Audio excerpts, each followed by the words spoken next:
नमस्कार दोस्तों, आप पढ़ रहे हैं कक्षा 10वीं एनसीईआरटी गणित। आज हम पढ़ेंगे प्रश्नावली 3.4 के प्रश्न क्रमांक 1 के इन चारों क्वेश्चनों को तो ध्यान से समझना। तो देखिए, प्रश्न 1 है, निम्न समीकरणों की युग्म को, मतलब हमें दो समीकरण दिए गए हैं, ये कहलाता है समीकरणों का युग्म। तो ऐसे युग्म को हमें विलोपन विधि से हल करना है और प्रतिस्थापन विधि से हल करना है। देखिए, प्रतिस्थापन विधि तो हम पढ़ चुके हैं, अब हमें विलोपन विधि मूल रूप से सीखनी होगी। लेकिन यहाँ पे सवालों में कहा गया है दोनों विधि से हल करिए। तो पहले हम विलोपन विधि से हल करेंगे और उसके बाद हम प्रतिस्थापन विधि से हल करेंगे। और उसके बाद हमें बताना है कौन सी विधि अधिक उपयुक्त है, मतलब विलोपन विधि या प्रतिस्थापन विधि, कौन सी विधि ज्यादा सरल है, ये भी हमें बताना है। तो देखिए, पहला सवाल लेते हैं। यहां दो रैखिक समीकरण दिए गए हैं। तो देखिए, यहां रैखिक समीकरणों का युग्म दिया गया है, एक ये समीकरण और एक ये समीकरण। इसे हम समीकरण 1 मान के चलेंगे और ऐसे हम समीकरण 2 मान के चलेंगे। अब देखिए, हम कर रहे हैं विलोपन विधि। विलोपन विधि में होता क्या है, या तो हम x के गुणांक समान करते हैं या तो y के समान करते हैं। तो देखिए, जैसे हम बताते हैं आपको x के समान कैसे करेंगे। आप इस 2 का गुणा ऊपर वाले समीकरण में कर देना और यहाँ x का गुणांक 1 है, 1 का गुणा नीचे वाले समीकरण में कर देना। कहने का अर्थ है जो गुणांक इसका होगा उसका गुणा हम ऊपर वाले समीकरण में करेंगे, जो गुणांक इसका होगा उसका गुणा नीचे वाले समीकरण में करना। तो देखिए, हमने लिखा समीकरण 1 में 2 का गुणा और समीकरण 2 में यहाँ 1 माना जाएगा, इसलिए 1 का गुणा। अब देखिए, पहले समीकरण में जब आप 2 का गुणा करेंगे तो यहाँ पे 2x बन जाएगा, 2 का y से करेंगे 2y बन जाएगा, 2 का 5 से करेंगे 10 बन जाएगा। यहाँ समीकरण 2 में 1 का गुणा करना है तो बिल्कुल यही का यही रहेगा, क्योंकि 1 का गुणा करते हैं तो कोई बदलाव नहीं होता है, वही का वही। लेकिन अब इसके बाद ध्यान देना, 2x और 2x समान आ गए ना, तो यहाँ गुणांक कैसे हमने समान किए हैं, इसका गुणा ऊपर वाली समीकरण में और 1 का गुणा जो है नीचे वाली समीकरण में कर दिया, गुणांक समान हो गए। इसके बाद क्या करना है, ध्यान देना, यदि यहाँ दोनों समान चिन्ह के हैं तो आपको इन दोनों को घटाना पड़ेगा। यदि अलग अलग चिन्ह हैं तो इनको जोड़ेंगे। तो देखिए, हम इन समीकरणों को घटाएंगे क्योंकि इनके एक से चिन्ह है तो घटाएंगे। अब देखिए, यहाँ पे जब घटाते हैं तो नीचे वाला जो समीकरण होता है उसके चिन्ह बदल जाते हैं, क्योंकि घटाने में हमेशा चिन्ह बदलते हैं। तो धन का ऋण कर दिया है और फिर ऋण का धन हो जाएगा, और यहाँ पे जो धन के 4 हैं वो हो जाएंगे ऋण के। इसके बाद क्या करेंगे, आप देखिए, धन के 2x और ऋण के 2x ऊपर धन के माने जाएंगे और नीचे ऋण के, ये तो कट गए। 2y धन के और धन के 3y, कितने y हो गए, 5y हो गए। और यहाँ 10 धन के हैं 4 ऋण के हैं तो बचे 6। तो यहाँ 5y बराबर 6 है, तो फिर y बराबर कितना आ जाएगा, 6/5 आएगा। अब देखिए, जो y का मान आया है, अब हमें जब x का मान निकालना है तो इस y के मान को या तो हम समीकरण 1 में रखेंगे या तो समीकरण 2 में रखेंगे। तो जैसे हम समीकरण 1 में रखते हैं तो हमने लिखा y का मान समीकरण 1 में रखने पर, तो देखिए x का तो x ही हमने लिखा, प्लस y की जगह पे 6/5 लिखेंगे और फिर बराबर में कितना चल रहा है, 5, तो हमने यहाँ पे 5 लिखा। अब देखिए, जब यहाँ से x का मान निकालेंगे तो क्या आएगा, देखिए x बराबर 5 तो वैसे ही रहेंगे, 6/5 का पक्षांतर कर देना। और यहाँ पे जब आगे सॉल्व करेंगे तो 5 का 5 से गुणा 25, 25 में से 6 घटाएंगे 19 बचा होगा। तो यहाँ पे 19/5 का 5 ही लिखना। तो यहाँ x बराबर कितना आ गया, 19/5 आ गया। ये हो गया x का मान और ये हो गया y का मान।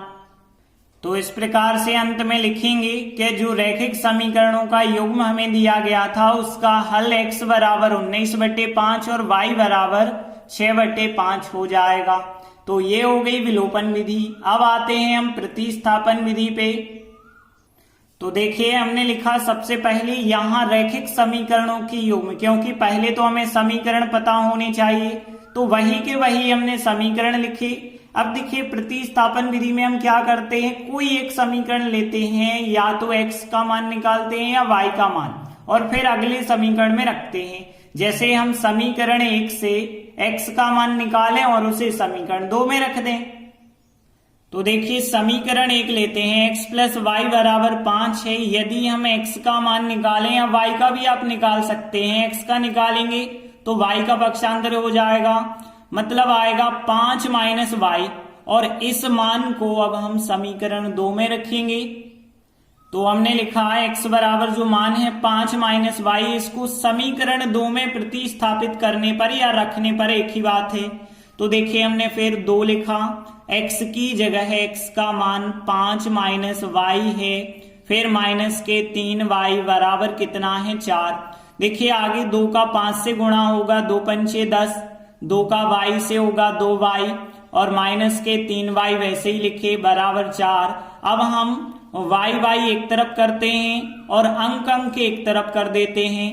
तो देखिए 10 का इस तरफ पक्षांतर करेंगे, 10 माइनस का हो जाएगा, minus 2y minus 3y, minus के हो गए 5y, और 4 में से 10 घटाएंगे माइनस 6, माइनस माइनस दोनों पक्षों के आप यदि काट देते हैं तो 5y बराबर प्लस 6 होगा।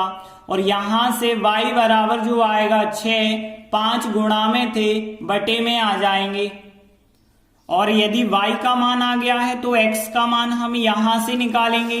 तो यहां पे हमने फिर लिखा x बराबर 5 माइनस y की जगह y का मान रखा 6/5। अब देखिए यहाँ 5 का गुणा 25 में से 6 घटाएंगे, 19 आएगा कि नहीं आएगा, बटे 5 का बटे 5 रहने देना। तो यहाँ पे हम कह सकते हैं x बराबर आ गया 19/5 और y बराबर है 6/5। तो हम अंत में लिख देंगे, अतः दिए गए रैखिक समीकरणों के युग्म का हल x बराबर 19/5 और y बराबर 6/5 है। अब देखिए आगे ये भी पूछा गया है कौन सी विधि अधिक उपयुक्त है। तो देखिए हमने विलोपन विधि लगाई और प्रतिस्थापन विधि लगाई। यहाँ पे दोनों ही विधि सरल हैं, दोनों में से ऐसा नहीं है कि कोई विधि कठिन होगी कोई विधि सरल होगी। तो यहाँ कभी कभी कोई सवाल ऐसा हो सकता है जिसमें विलोपन विधि ज्यादा अच्छी हो, कोई सवाल ऐसा हो सकता है जिसमें प्रतिस्थापन विधि अच्छी हो, कोई सवाल ऐसे भी हो सकते हैं कि जिनमें दोनों विधि समान रूप से कार्य करें। तो यहाँ इनमें कोई अंतर नहीं होता है, तो इसके बारे में हमें कुछ भी बताने की जरूरत नहीं है।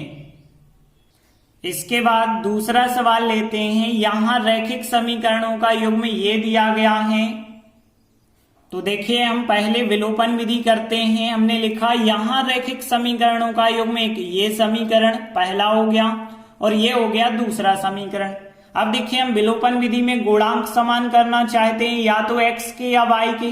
यदि हम x के समान करेंगे तो 2 का गुणा ऊपर वाले समीकरण में, 3 का गुणा नीचे वाले समीकरण में करेंगे।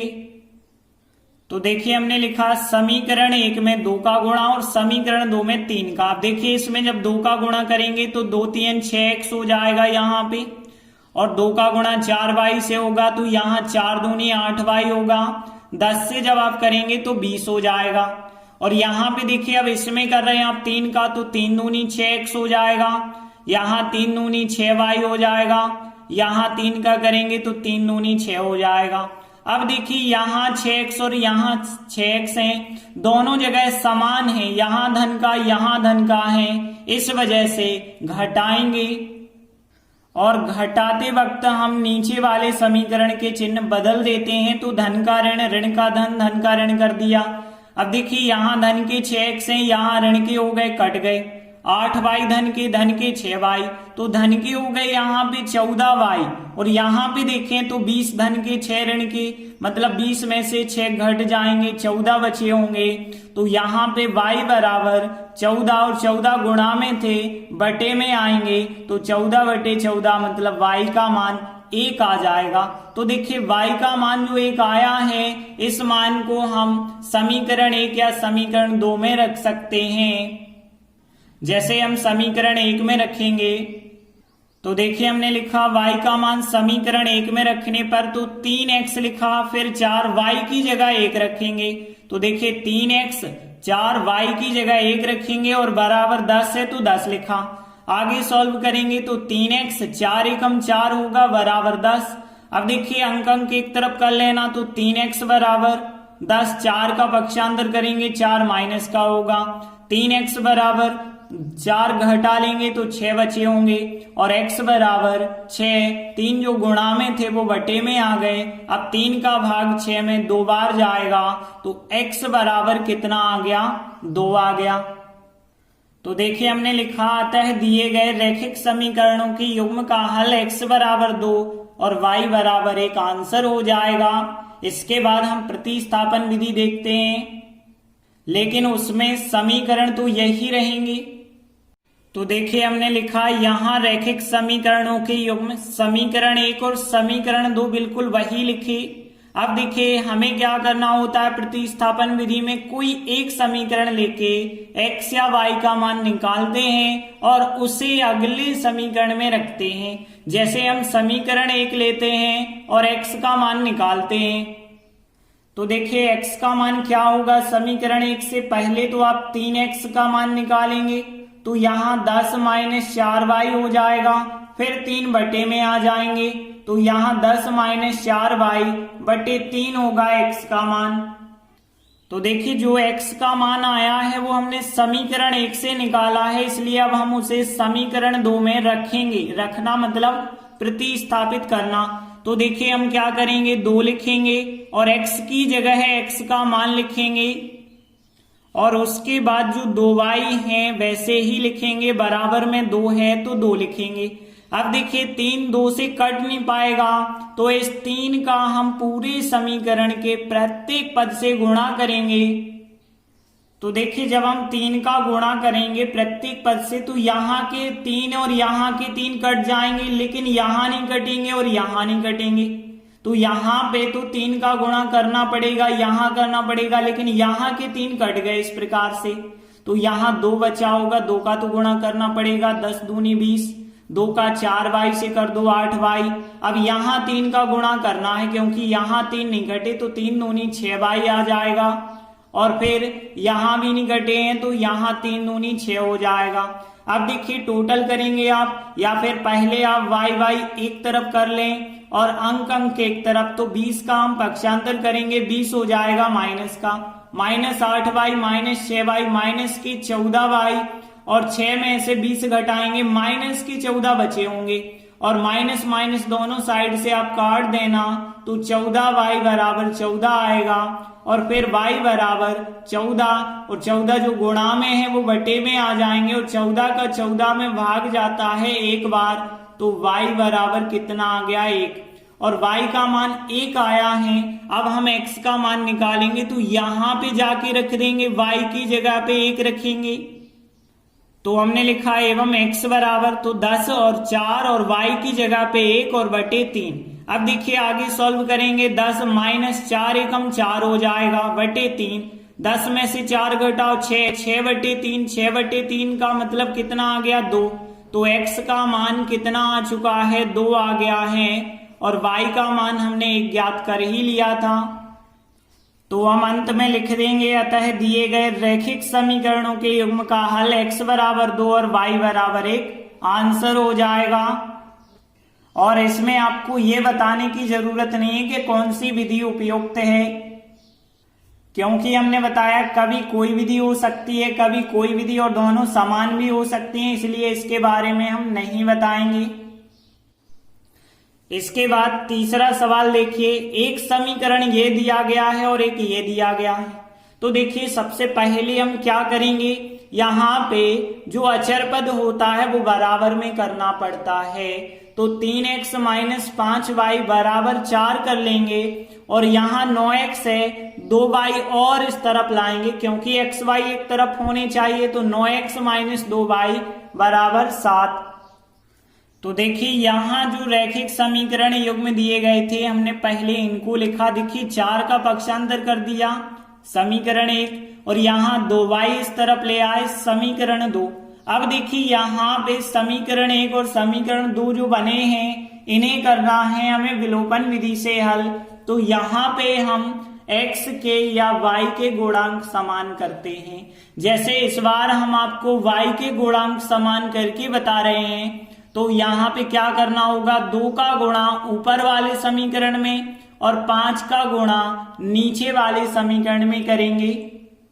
तो देखिए हमने लिखा समीकरण 1 में 2 का गुणा और समीकरण 2 में 5 का। देखिए यहाँ 2 का करना, यहाँ 5 का। जब 2 का करेंगे तो 2 का 3x से होगा तो 3 दूनी 6x होगा, 5y से 2 का होगा, 5 दूनी 10y होगा, 4 से होगा 2 का, 4 दूनी 8।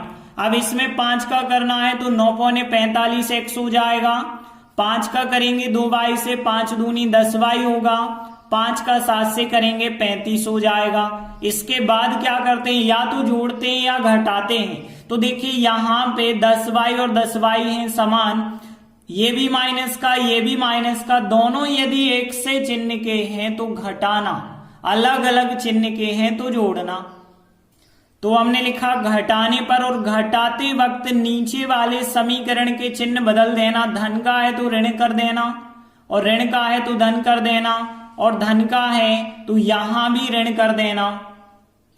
इसके बाद देखिए धन के 6x हैं और ऋण के 45x हैं तो यहाँ पे ऋण के 39x बचे होंगे, ऋण के 10y और धन के 10y कट चुके हैं। धन का 8 है और ऋण के 35 हैं, मतलब यहाँ पे ऋण का 27 बचा होगा। माइनस माइनस दोनों साइड से आप काट देना, 39x बराबर 27 आ गया।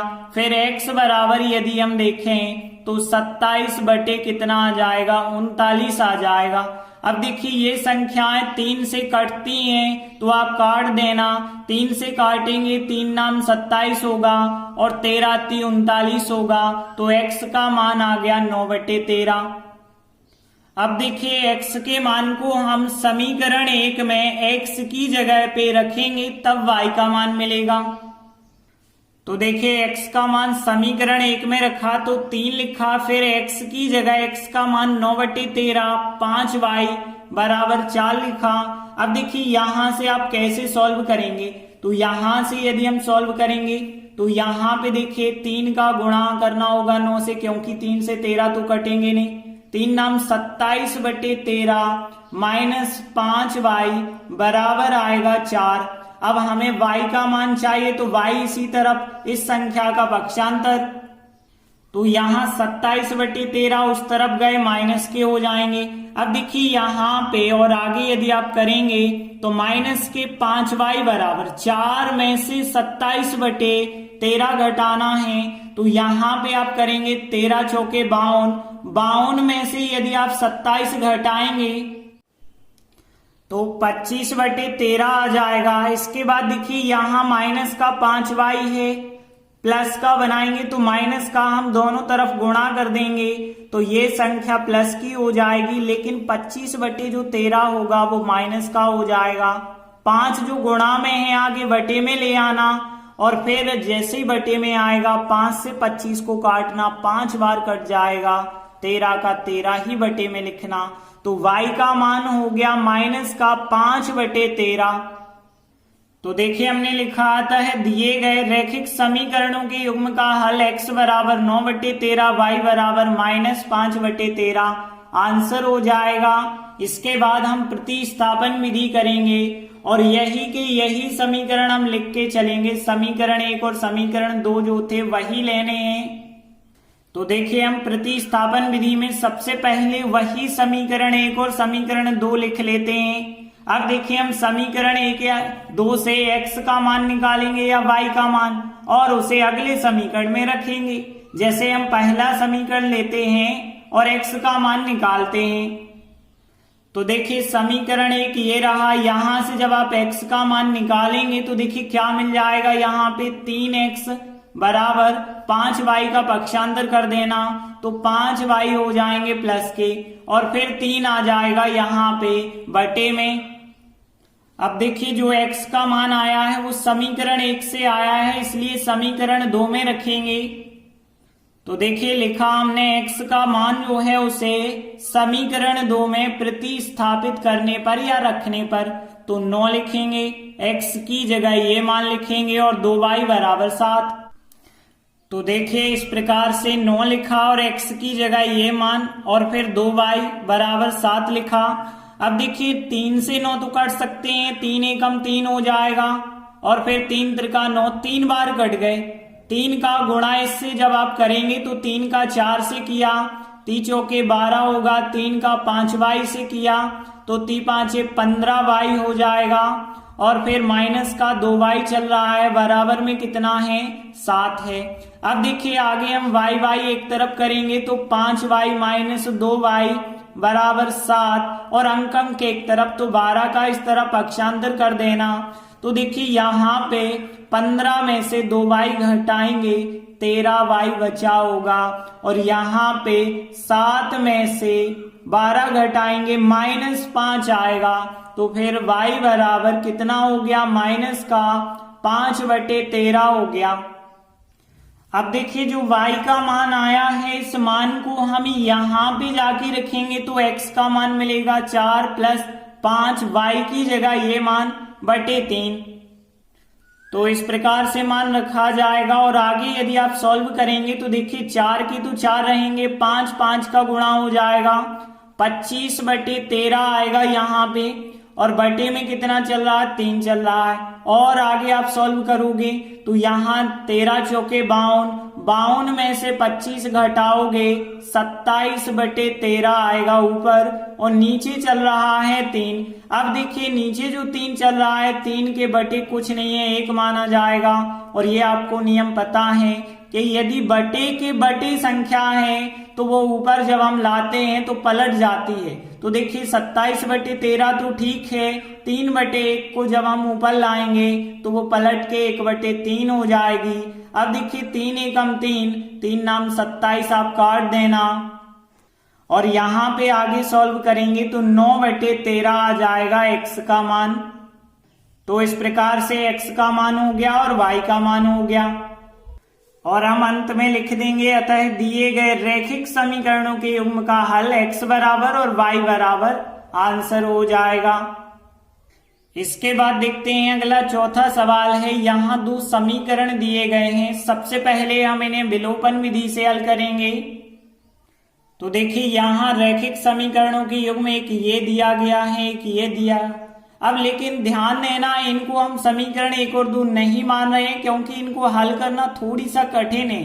अब देखिए क्यों है कठिन, क्योंकि बटे में संख्याएं हैं, इस वजह से कठिन है। हम बटे वाली संख्याओं को अलग कर लेते हैं, तो बटे में 2 है, बटे में 3 है, 2 को भी अलग करना है, 3 को भी अलग करना है, तो हमें 2 और 3 के एलसीएम 6 से पूरे में गुणा करना होगा। तो 6 का गुणा इससे करना, 6 का इससे करना, 6 का इससे करना। तो देखिए हम आपको रफ में बताते हैं कैसे आप 6 का गुणा करेंगे। 2 एकम 2, 2 3 6, मतलब यहाँ पे 3x आ जाएगा, प्लस 3 एकम 3, 3 दूनी 6, तो यहाँ 2 × 2y 4y आ जाएगा, और 6 का -1 से करेंगे -6। तो इस प्रकार से एक समीकरण बन जाएगा, इसे समीकरण 1 का नाम दे दिया। अब देखिए यहाँ पे जो है उसमें 3 अकेले बटे में है, तो 3 का गुणा हम प्रत्येक पद से करेंगे। तो इस प्रकार देख लेते हैं, 3 का गुणा x से होगा 3x, 3 से 3 कट जाएंगे केवल y, और 3 का गुणा 9, इस प्रकार से प्राप्त होगा, और इसे हमने समीकरण 2 का नाम दे दिया।